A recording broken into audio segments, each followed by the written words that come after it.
What happened to the chorus? I thought we were gonna do like a mixing one way of hi. Hi. Welcome to In Frame.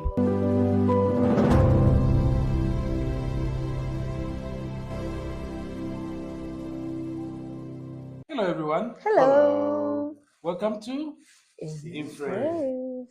What a beautiful chorus, guys. I know. We're good at singing. Wow. Today is a different one, Yeah. but I think it's exciting as well. Because I think today we want to basically dissect, Unpack. unpack a book, Interrogate. a Those are book good. that Yeah. we all sort of enjoy. It's a very small book called Still Like an Artist. And Small book. yeah, and we just want to kind of go through it Yeah. and just discuss few points. It is a book that I have given everyone that has come to work with me. So in my practice, when I get an intern, especially interns, when interns come to the office, they are always in this mind of I have to create something new. I remember having interns come in and we were doing a competition, and I gave them task, to look for references and inspirations and things like that. Yes.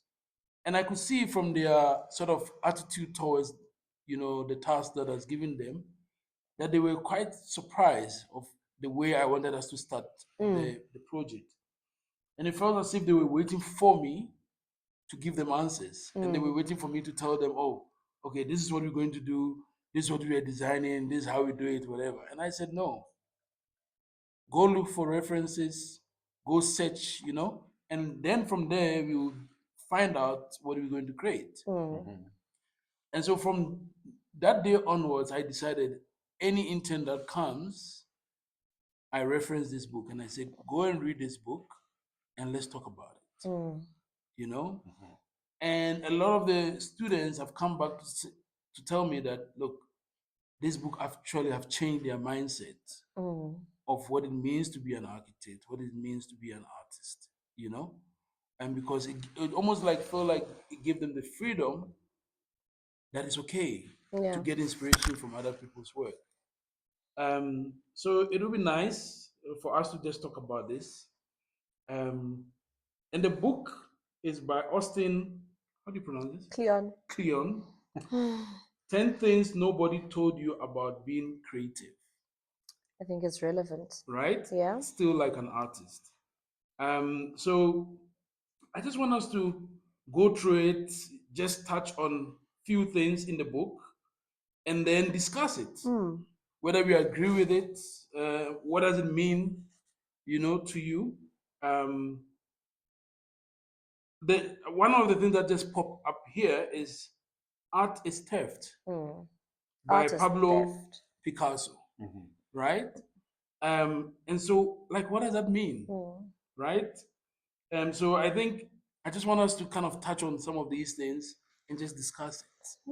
I'm excited. Yeah. I think I would love to discuss this book. I think knowing you for a long time, you referenced this book in conversation. Even when we were running a unit together at the GSA, you would also just use it as a point of reference for the students. I think it's something that has had an impact on how we approach creativity. Yes. So I think it's really cool. It's nice that we're discussing it. Dixon having read it, Chad having known about it, and I have kind of heard and known and kind of read it through just the experience of being in the middle. Yes. So I'm excited for this. Let's start it. How do we start? I like I'm a storyteller, and I like talking about stories and how certain stories or certain journeys in my life influence some of the things that impact my life. And the reason why this book is for me is very important to me. And I think I've mentioned this to you before, but maybe it's worth mentioning. I have a twin brother. My twin brother is an artist. Like he is a gifted. If I look at my son, Mm. I see my twin brother in my son. Mm-hmm. Like my twin brother draws from memory. He's Mm. very creative. Even though in the work that he do day to day now, he's not really into a creative discipline. But growing up, I felt that I was not creative Mm.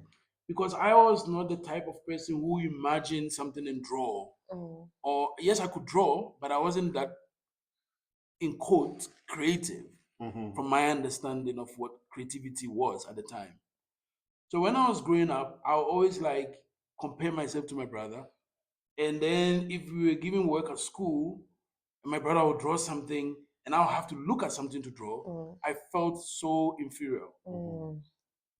And so when started architecture school, I felt like that. When I started architecture school, it was almost like every time I'm looking at other people's work, I'm like it felt like they were more creative than me, you know? Yeah. And then a friend of mine, we teaches now. Her name is Bunolo. Mm. So my friend one time was like, "Why do you always hide your sketches? Mm. Like you hardly pin up your sketches."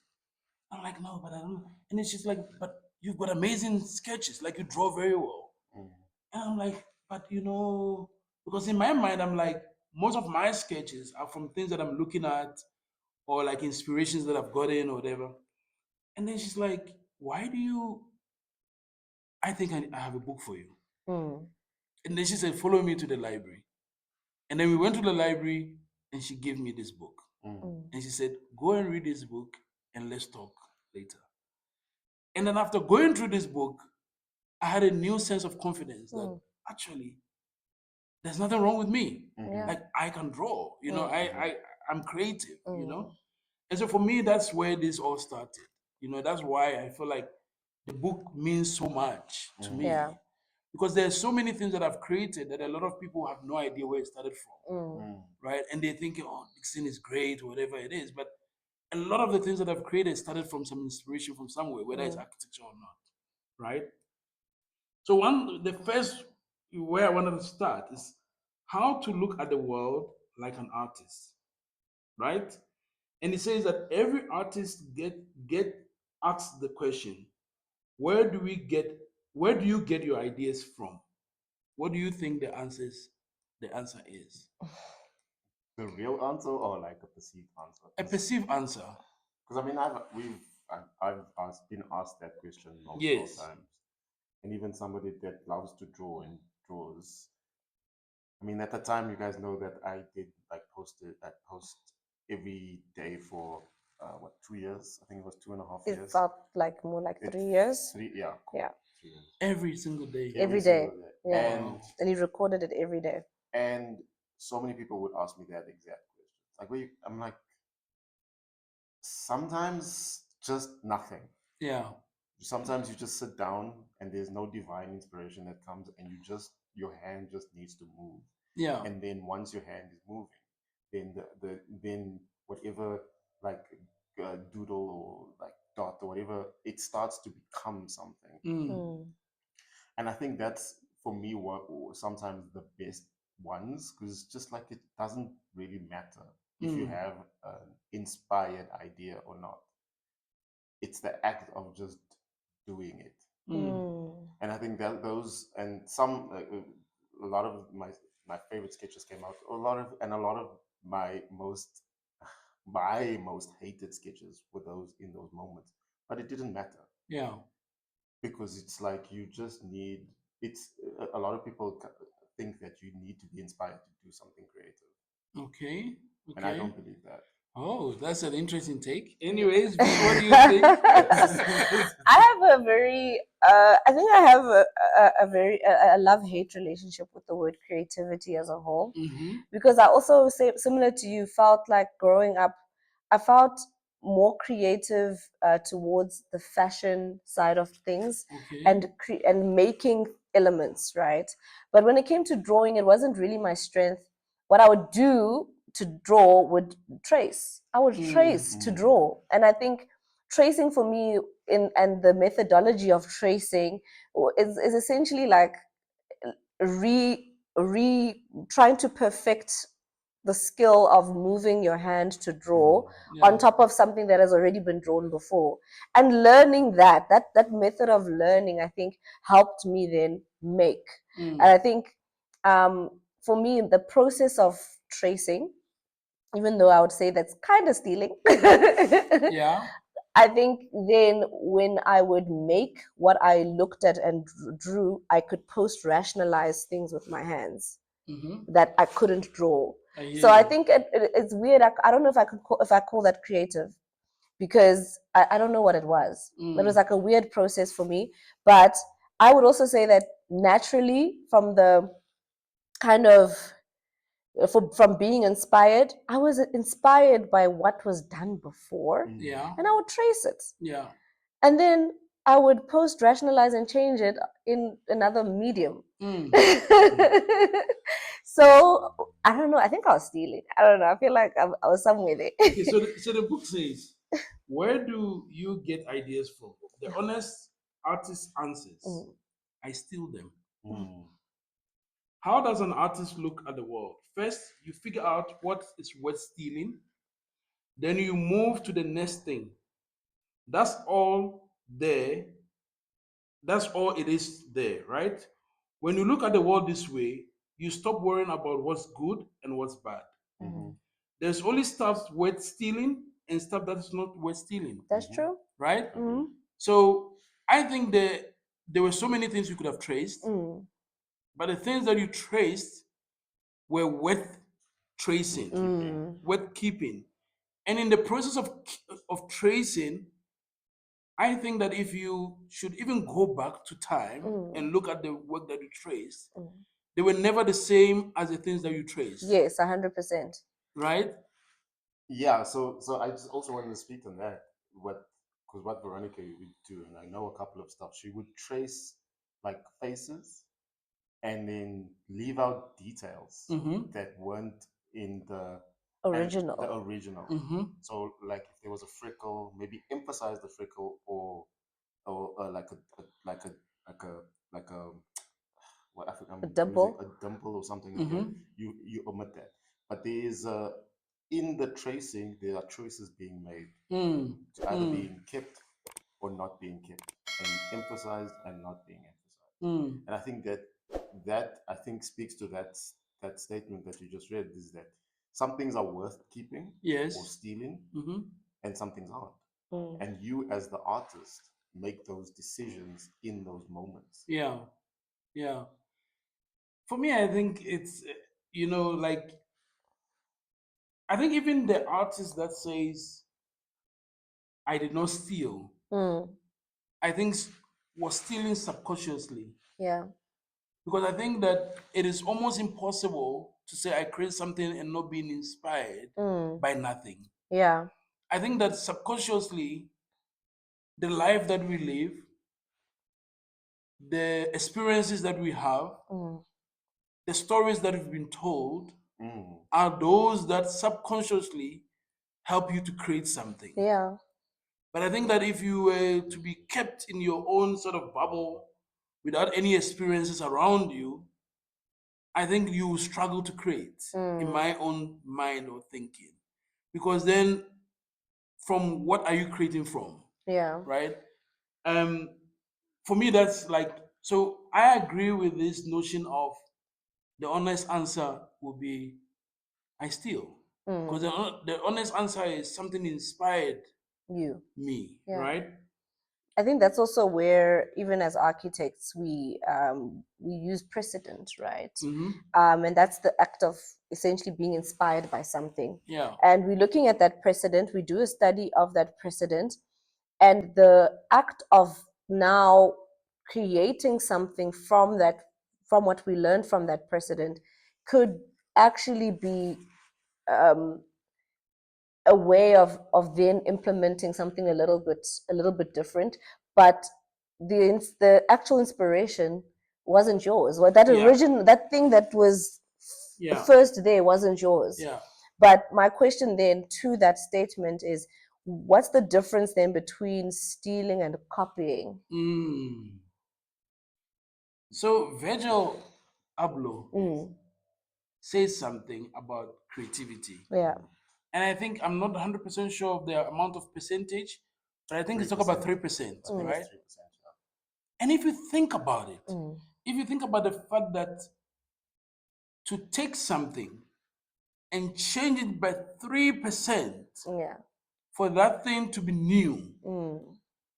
And distinguishable enough. that's mind. That's enough. That's crazy.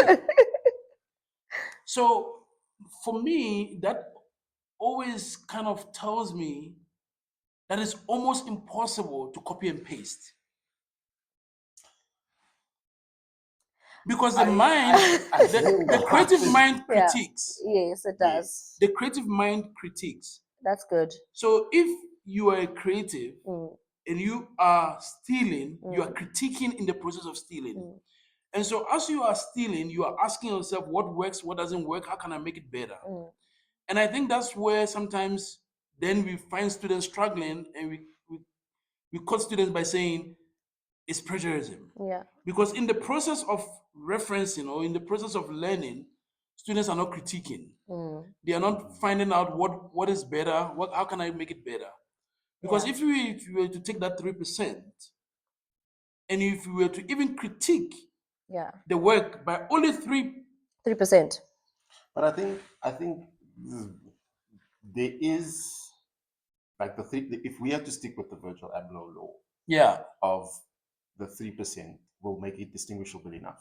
If that law, quote unquote, is not adhered to, so if, for example, students, and that's why we say they're plagiarizing, is because, like you're saying, they will just take a Mies van der Rohe house and then completely just present it. Yeah, present it as theirs. Mm. So that's there is no interrogation. yeah, Mhm. There is no like understanding why it worked in that context Yeah. versus our context or their context. So I do believe there is a difference, a severe difference in appropriating what somebody else did, like a Mies van der Rohe, and saying it is yours Yeah. versus like interpreting it in a context like ours or whatever context that they were given. Mm. Stealing and copying is very different in this conversation. Yeah, Yeah. it is. But I just want to maybe emphasize more on the 3%. I'm enjoying this conversation. Let's look at it realistically towards architecture for a second Mm. and entertain the 3% towards Mm. architecture. Due to the scale Of of architecture. architecture, 3% is so little It is little. that it'll be difficult. What you're saying is 3% is that if you've got your Mies van der Rohe building and the Mies van der Rohe had detailed a square window, Yeah. and he detailed 5 square windows, essentially what we're saying is that you just change one square window to a circle. I think But the others are the same. Everything else is the same. I think perhaps the change is not necessarily just aesthetics, Yeah. but the change is about almost every part of the design or the building Mm-hmm. being changed by 3%. So let's say, for example, if I'm changing the look, Yeah. if I'm changing the function, if I'm changing Yeah, the every technology, element. every element Yeah, of it, yeah. then at the end of the day, Yeah. it would, by the time you go through that process, you would have changed the whole thing You definitely, if you're looking at it from that from that perspective. yes, I right? agree. But I hear you. I think when it comes to scale, The scale is then I think it would be nice to hear what people think. Whether it's sufficient. Maybe in architecture it becomes 30. No, I think it has to be 30%. I think 3% is small. But I mean, like even with architecture is like if we look at the Virgil Abloh law, he was mainly speaking about fashion, Yeah. and film, Yeah. and that kind of design realm. So like a t-shirt like this, 3% could be maybe just shortening the sleeves. Yeah. And its visual harmony will be changed. So I think what you're saying is also like the visual or the aesthetic harmony can be changed, but also functionality can be changed. Yeah. So instead of this being a t-shirt that I'm wearing now, somebody else can interpret it as a dress or as a pants. Jacket. So there's functionality that can also be changed within that thinking. The beauty of fashion, right? I just want to talk about this quickly for Oh, fashion that's because cool. I'm really passionate about how clever this is, because you have your Adidas, you've got your 3 stripes, and Yeah. a lot of people, to jump onto the Adidas clientele, they just add a 4th stripe. And then now it's no longer Adidas, but It's close it's enough. close enough to mimic Adidas, Yeah. but you end up attracting people that probably can't afford the real Adidas, but can really put on that item, and it feels like close enough. We're in the realm, and I think essentially in fashion, I think that's where it becomes really competitive, because like for essentials, right? Fear of God, just turning the E to the face the other side, you've created a different brand. Yeah. I can no longer call that an original essentials, right? Yeah. Now I'm looking at this and I'm thinking back to architecture, the rules, like the rules of that is very interesting. And I think what we're asking when it comes to stealing, I think we need to actually dive deeper in this field, in this discipline, because I think what makes it interesting for fashion is that it's very clever moves. They're very small. But I think for architecture, we, like what you said, actually have to think of the entire scope, there are a lot of small scope of the parts that building. becomes the Yeah. thing. Yeah, and I find that as an interesting kind of now feat. And I think as a creative, this should be exciting. Like it should be a methodology in itself. Yeah. I think what the conversation does, or what this book does, is almost sort of give one the freedom to be inspired. And not necessarily to say that, well, you just have to change something small. It's just to say, what can I really learn from this? For example, there's a quote here by David Bowie. He says, "The only art I will ever study." Let's kind of highlight the word "study," right? The only art I will ever study is stuff that I can steal from, right? Because the purpose is that I want to study something, and the reason why I want to study is because I want to be able to take something from it, To extract from it. Yeah. Right? Because then why am I studying it? If I want to study something, then I want to study it because I want to be able to take something from it, and I want to be able to use it. Like, why do we then study visual art if art is in its purest form something that you just generate from internal inspiration alone? The reason why there's an academic kind of module that is visual art is because we're trying to learn something and study something and draw out something from it. But then now the question is, especially from an academic perspective, where does the study of such a thing start versus where plagiarism starts? How do we start to look at plagiarism and stealing in the same vein? Where do they lie? I think plagiarism, I mean, in its most basic form, is taking ownership of a thing. So I didn't Of the original idea. Of the original idea. So I didn't create Fear of God Essentials. But I can take the idea of let's just say it's the minimalist, the color palette. I can take that idea and place it in my thinking of architecture. Yeah. In a minimalist palette, the color palette, that kind of thinking. I can take that into that. And then that would be stealing as an artist. When it comes to plagiarism, I'll be like, no, I did. Yeah. I did it. Take ownership it's my of idea. it. Yes. It's my idea. Yeah. And I'm telling you that it's my idea. Yeah.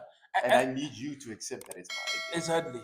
Yes. Even when you talk about this idea of AI, for example, and how students use AI, right? And sometimes what happens is that you go into like a pinup or in a studio, and there's a work that you are supposed to sort of give feedback to. And you identify as an examiner, you identify that, okay, this work looks like an AI, Generated thing, yeah. generated thing. And the student is not able to tell you that this is AI, but the student is saying, this is my work, right? And the student is not able to tell you that this is what I sort of, this was my input and this was the output that I got. Yes. And they almost sort of trying to tell you that I created this. And then it becomes a thing when they try to take ownership of it. Rather than to say that, okay, this was my part that I played, and this was the output, and this is what I used to generate the output, right?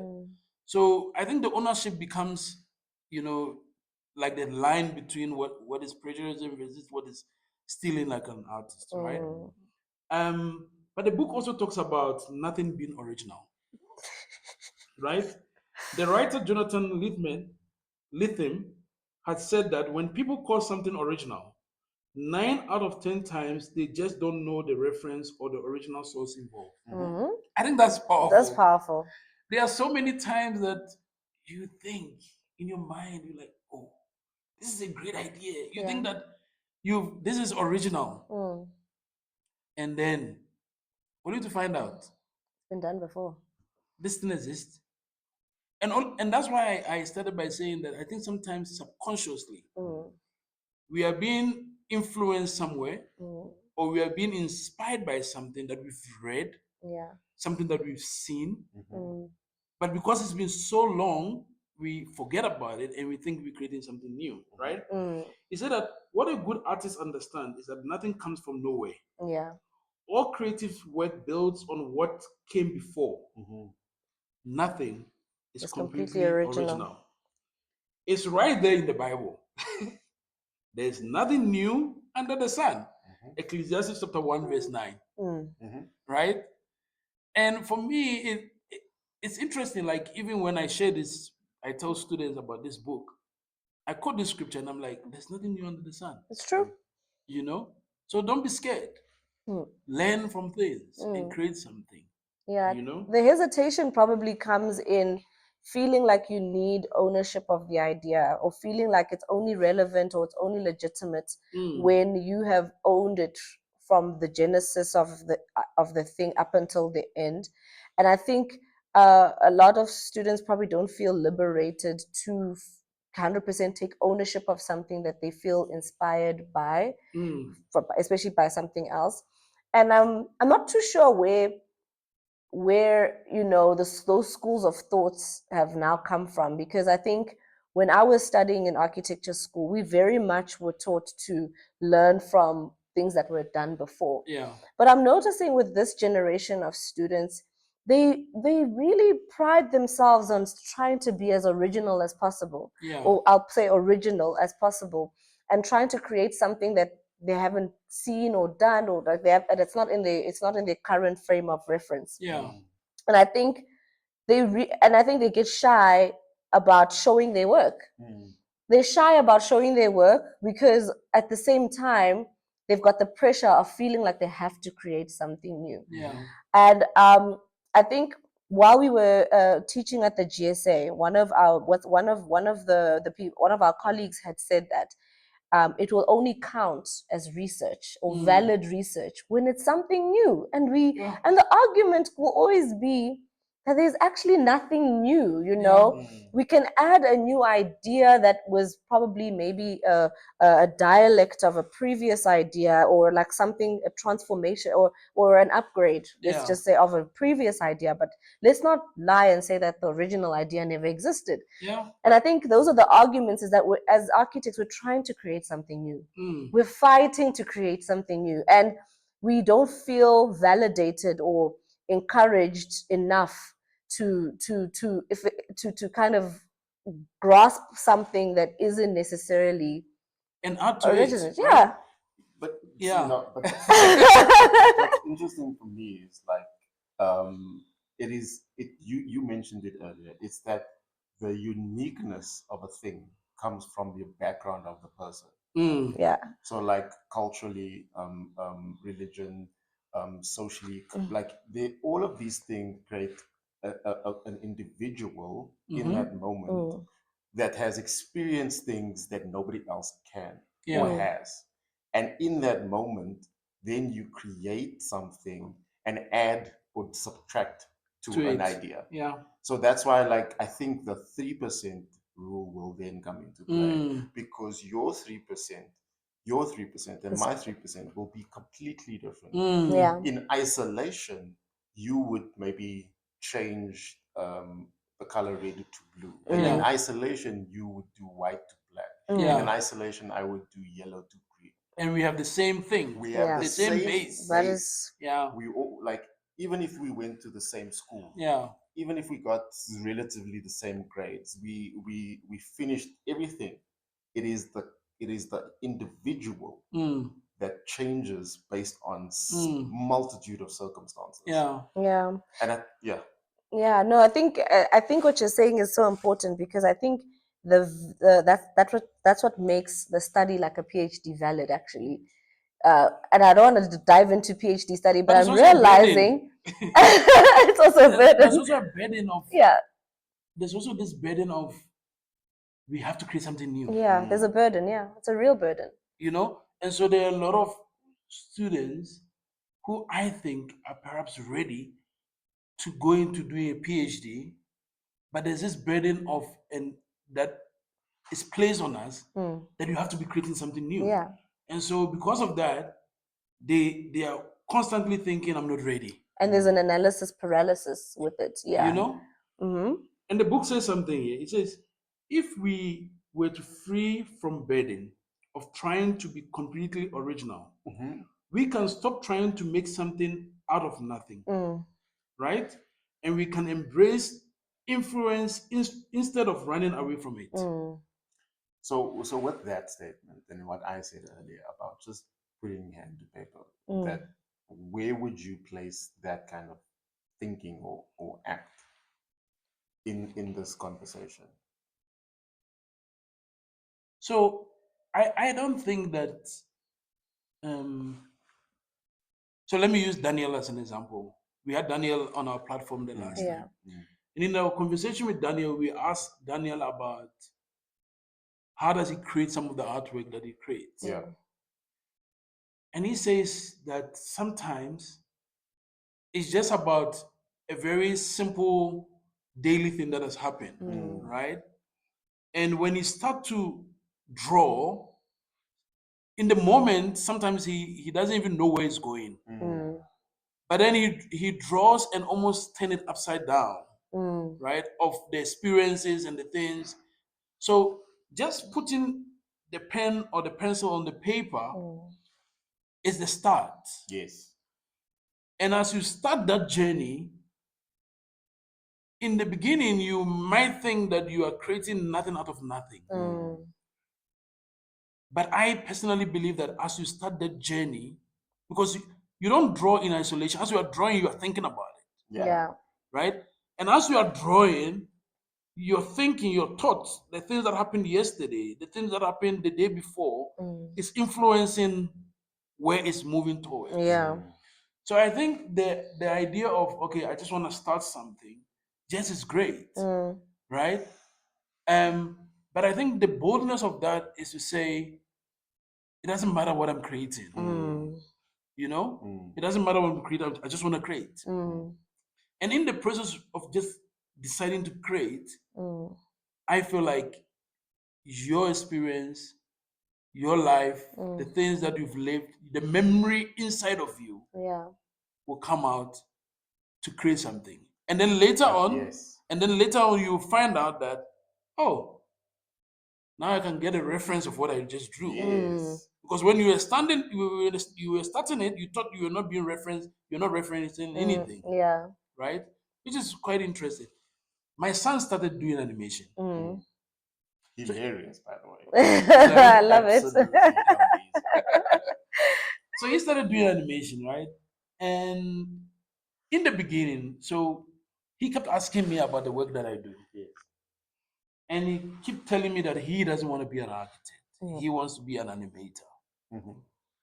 But obviously, I'm not an animator. But I create architectural films and whatever. So every time you come, you're like, oh, okay, so what are you doing? Yada, yada, yada. So the first thing I did was to install Blender on his laptop. Mm. And I just thought, let me just install the Blender on his laptop and let me see what he'll do with What it. you do. So for a very long time, he was not touching Blender. He was Mm. just playing with it. He would look at it and leave it. And then he saw me using Procreate Dreams. Mm. So as I'm using Procreate Dreams, he comes to me and he's like, so what are you doing with this? And I explained to him. He's like, okay, can I borrow your iPad? Mm. And I gave him the iPad. And he's like, oh, okay, this is cool. Then I realized that the 2D animation made sense to him. Mm. And it was easier because in Blender, all the sort of tutorials or the things that you saw me doing was 3D. Mm. So I realized that the 2D animation was making sense to him. So for a very long time, he would do like stickman. Mm. You know, you do like a stickman animation, doing this, you do it. And then I started sort of questioning why is he not exploring, even if it's 2D, why is he Mm. not exploring it in like a full body sort of. Mm. Then I realized that he didn't have inspiration. Mm. So I left him. I didn't tell him about this book. I didn't tell him anything. So one day he came to me and said to me, I I saw something I want to make. And I said, what? Then he showed me a video of Lamine Yamal Mm. dribbling and scoring. Mm. And then he said to me, I think I can make this animation. Mm. And then I said, how are you going to make it? Because I can make it and I don't know how to teach you. And he said, don't worry, I'm going to look at it and I'm going to do it. Mm. A week later, he came to me and he's done an animation. And I was in shock. I was like, how did you do it? Mm. And he's like, I was inspired by this. Mm. And so what he does is that he draws the stickman Mm. first in the same sort of animation sequence. Mm. And then after that, he draws the body around the stickman and then he hides the stickman, Oh. right? Mm. So after he did that, then I realized that now he's making the animations like every weekend he makes like 5 or 6 of them. Mm. And it's only because every weekend he's looking for inspiration. Mm. He has only time on social media like TikTok Yeah. and whatever on the weekend, right? So he goes on TikTok and he looks for like trending videos, and then he look at them and then he says, I'm going to recreate my own. Mm. All of a sudden there's this sort of freedom Mm. and there's this burden of I don't know how to do this thing. It's gone. Mm. Right? Like today he did something that I have not seen. Maybe he found the inspiration somewhere. But there's someone kicking a ball, and as the ball sort of hit the screen, then it writes subscribe. Right? Yeah, yeah. But when he was doing it, I'm thinking, okay, but I've already defined this thing out, Mm. right? But I can see that because now he's allowed himself to be inspired by others, Mm. he doesn't care. Mm. Hmm. And he's also input his own hand, Yes. right? Because I think it would be different if he was like taking snippets of the exact same thing that he was inspired You by know? and just stitching those together to then recreate almost the same. Exactly. I think him kind of adding his own hand to it really really does help. Really This does one. help. Yeah. Oh wow. Oh, that's amazing. Can you see? Yeah, Let me subscribe. see if they can see. Okay, We can subscribe, play guys. it. But while we're on this, I think a lot of artists or creatives really do suffer from something that like a lot of psychologists and psychiatrists, or let's just say people that are in that realm when it comes to do with the mental health of people. There's a lot of these people struggle with imposter syndrome, because I think there's a fear of being caught or a fear of being found out that actually you're not You're not that you're not that great. You're not that not that great. creative. Yeah. You're not that great. You're not that You don't creative. belong, And the fear of that, I think, is something that limits people from actually truly then going through the process of stealing, like an Yeah. artist. So what's great about your son is almost like his ability to bypass that fear in a way that he's saying that no, I'm actually going to learn Yeah. from that. And I think a lot of people aren't seeing what they see, what they're inspired by as a learning process. I think if we limit it to purely just copying, Yeah. then I think that's why you end up feeling more of an imposter, because we've limited it to purely copying. But now if you take it outside of the realm of merely copying it towards studying, and I think that's why that one of the first quotes you mentioned now is that you don't want to study something you can't steal from, because Yes. that's the point, right? Yeah. You are inspired so that you can study, so that you can then create. And I really like that, because imposter syndrome is something that limits, I think, the creative world by a significant amount of how do I do this without this, and a lot of questions come in the mind. And I like what the statement is that we're gonna we're going into now, but I think it's speaking to that. The book also talks about the genealogy of ideas. Yeah. Right. It says that every idea is just a mashup or a remix of one or more previous ideas. Yeah. Here is a trick they teach you at our school. You draw two parallel lines on a piece of paper. They say, how many lines are there? There is the first line and the second line, but there is a line which is the negative space in between them, right? In this instance, 1 plus 1 equals 3, So right? 3 lines. Which is quite interesting, because now, if I had, let's say, seen this, it's 2 lines, right? Maybe you created those 2 lines, and you sold that idea as 2 lines, and I'm looking at it and I'm stealing from it, and all of a sudden I've seen a negative line, and all of a sudden I see 3 lines. Yeah. I think it's fascinating. No, definitely. Like, I am always sort of studying people. I'm studying people's work. You know, um, one person that inspires me a lot is Alex Roman, the third and the seventh. I The think third and the seventh, yeah.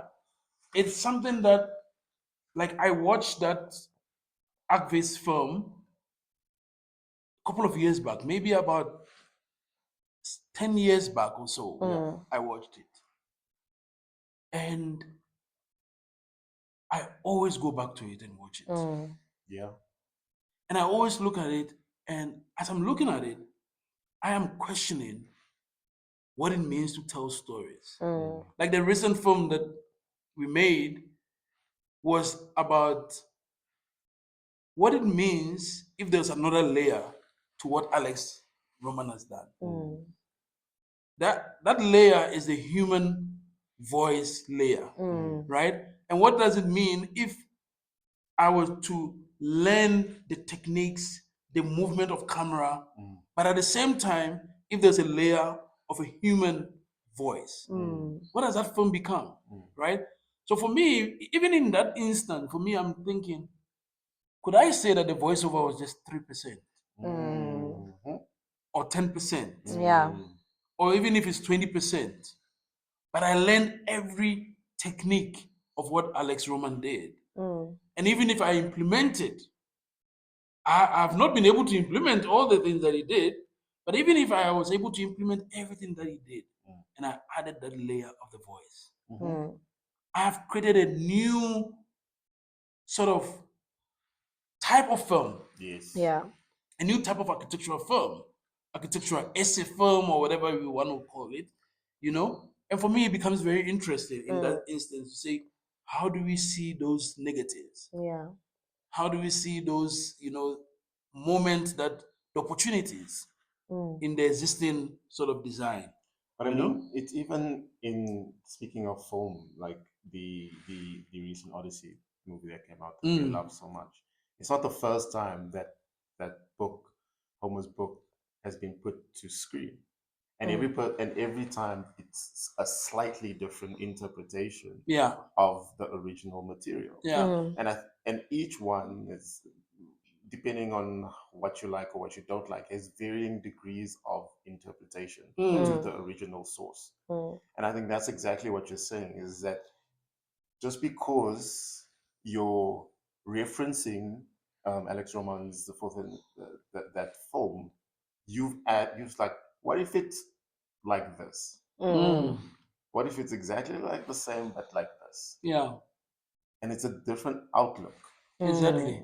It's that outlook and that interpretation that is the key factor in that Ablo law Yeah, as an example. yeah. But do you both feel that maybe creativity shouldn't be about invention, but about recombination?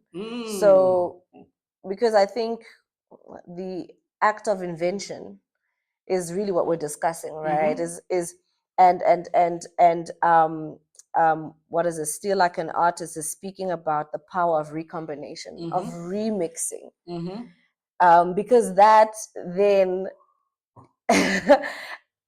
I like the word inventor. Yeah.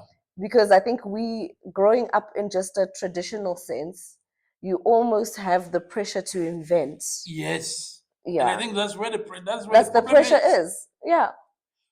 But you see, what one of the things that, if you look at the Asians, if you look at, let's say, the Chinese and what they are doing in the automobile field, I think that's what they've unlocked. Yeah. What do you mean to invent? What it's about taking existing things, Yeah. remixing it, Reconstitute. Recombining. recombining it, and telling you I can do it better, cheaper, Yeah. nicer, Yeah. give you all the whistles and the whatever it is, and they have that freedom. There's this thing of, hey, I can't make that brand, and so I'm not ready. Yeah. And they don't care, and I don't even think they believe in patents like copyright and patents. They just make. They just make. Yeah. The book also says something here which is very interesting. It says, think about it. Your mom and your dad equals you. Right? Genetics. It says a good example is genetics. You have a mother, you have a father. You possess features that from both of them, but the sum of you is bigger than their parts. Yeah. Right? Yeah. I think it's Interesting. it's so interesting, That right? is interesting. And so for me, I think it would have been nice really to go more, but I think we will have to end this episode. And I think Very juicy now. I think we can come back to this book, and sort of Yeah. maybe try and finish it, Yeah. as we go on. But I think for me, what is interesting for students to hear is to really take away that burden, because I think it's a burden, is to free themselves from this burden of, I want to create something new. And also for people that are practitioners, Practicing, right? yeah. Because I think we've delved a lot on the student, but I think the very same burden exists in practice. Because I think as designers in practice, we are always in a rush to resolve a problem, and we don't really take the time to research and learn and study and then recombine to create something else. And I think we also in practice need to alleviate ourselves of the pressure of trying to create a new architecture or a new type. It will, in and of itself, will become new because it will Exactly. never look The same. as whatever it is that wherever it is that you stole it from. Yeah. And I think on top of that, as a practitioner, we need to also alleviate ourselves from the pressure of invention, because I think invention versus now true creativity, I think they're different spheres and different spaces, but we are actually really more in the fear of remixing and recombining than we are necessarily in the space of invention, only because architecture is invented. It's an invented space. It's already established, right? So there isn't a different type of shelter that you can actually make But outside. Yes. But in that same breath, there is a different type of interpretation Yes. of a shelter Yeah. Exactly. that can exist. And that's what we've been Because, doing. like, the three of us will create a shelter because we coming with our history, Yeah. our outlook, our ideas, and combining it together.